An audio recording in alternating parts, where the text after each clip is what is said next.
Hello everyone and welcome back to another sketchbook tour. This is Alrav from Quebec, Canada, the author and creator of Alcatraz the Protector / Alcatraz the Protector. And for today's no editing style video, it is time to talk while also doing another sketchbook tour. So what you're going to see here consists of some of the practice material that I do on a regular basis. So they are the stick figures drawing which I've shown the last time. These one here are a bit different.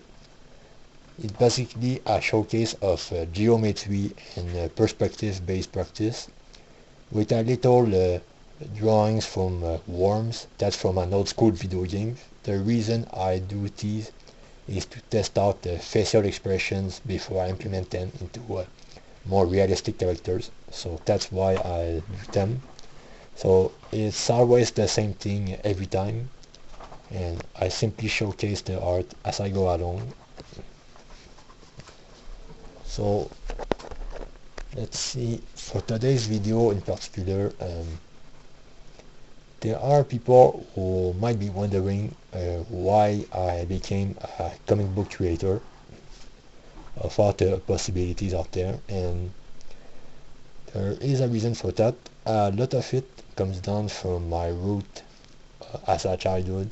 Comics have always been my first love, with books having become a second place in the more recent years, and I was always drawn to comics as a first, and a lot of that had to do with my exposure to old school American comic stuff. So they were Garfield, the comic strips, which I read in a franco-belgian style album format, and then there was a Spider-Man, which I became hugely obsessed over when I was a kid, and it kind of started in, I believe, the same way as for many people.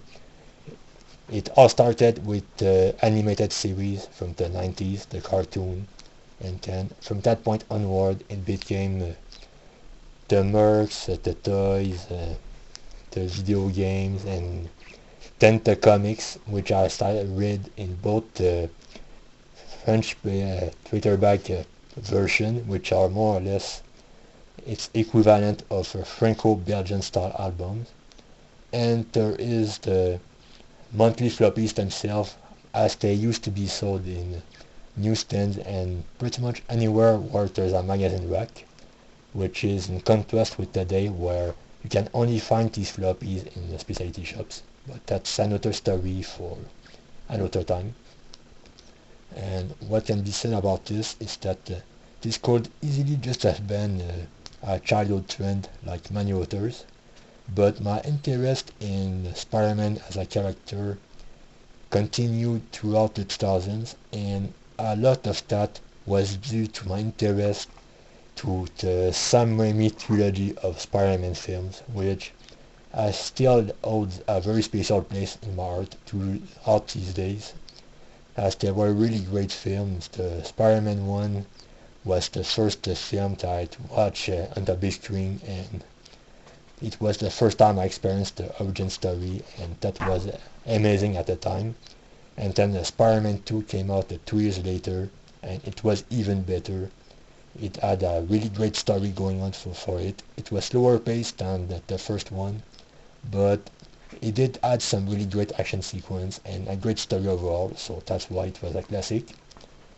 And in retrospective, in 2007 was when my interest started diminishing, but it wasn't because of Spider-Man 3.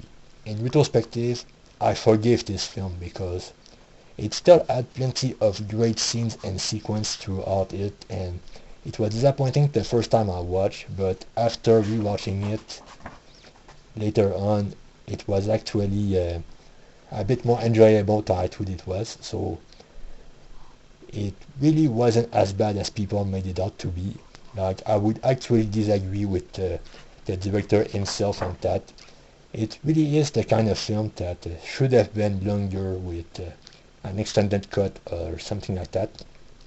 To me, what really drove me away from Spider-Man after that was the One More Day storyline, and At the time when I was reading the comics themselves, I read just about anything I could get my hands on at the time.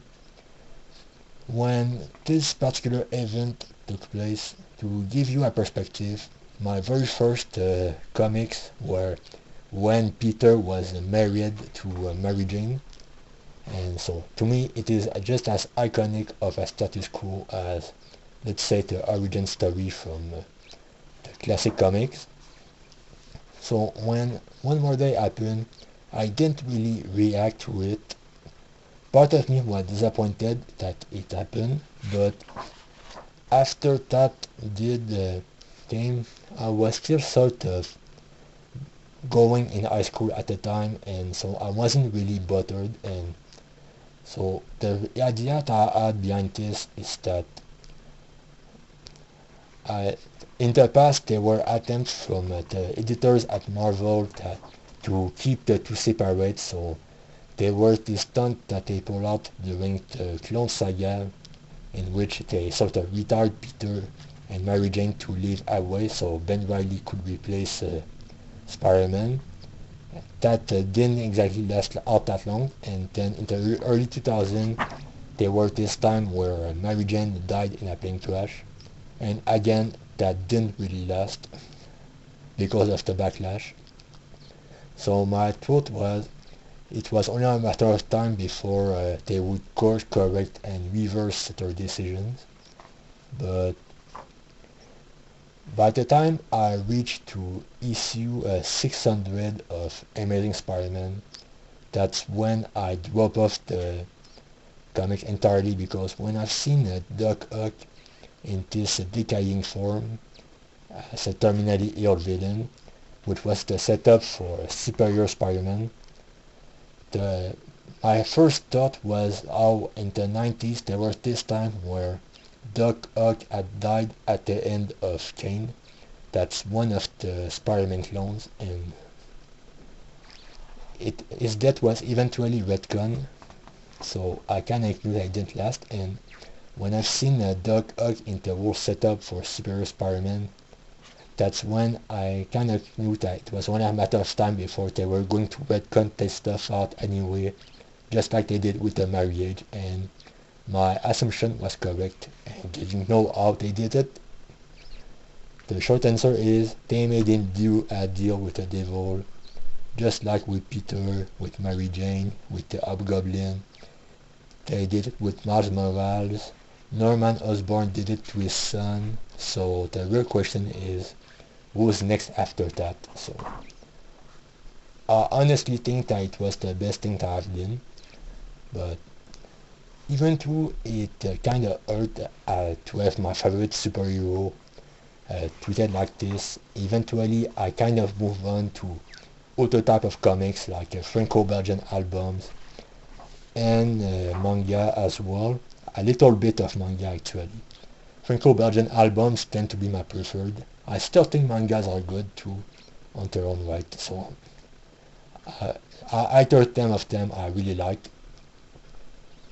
But the idea is that I've always been drawn to comics myself personally, so that's why I sort of become my own creator. And the experience that I had with One More Day and the Big Two in particular, I see it a way that part of me always knew that these characters were sort of corporate properties, so that's why I decided myself to create my own characters and IPs rather than borrowing them.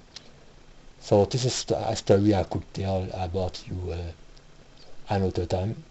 So with that being said, thanks for watching, and as always, look forward to all the Alcatraz the Protector / Alcatraz the Protector stuff on my Substack. The links are available in the description below or on my channel's page. And as always, the first issue is available for free alongside its blog comics companion that is being updated on a daily basis with brand new story content. And with that being said, thanks for watching, and we'll see one another very soon. So enjoy the reading, and you're welcome to comment on the commentary as always.